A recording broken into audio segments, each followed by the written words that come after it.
Hindi ba't sinabi ko na ang mga bagay na ito nang kasama niyo pa ako riyan? Alam niyo kung ano ang pumipigil sa pagpapakita niya. Ngunit sa takdang panahon, magpapakita siya.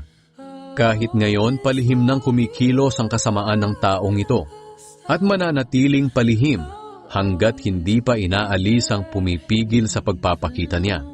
Ihahayag siya kapag inalis na ang pumipigil.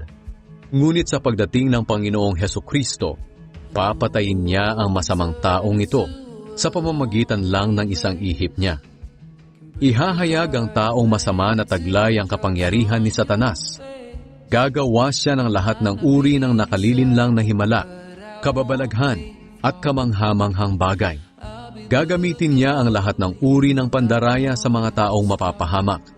Mapapahamak sila dahil ayaw nilang pahalagahan ang katotohanang makakapagligtas sana sa kanila.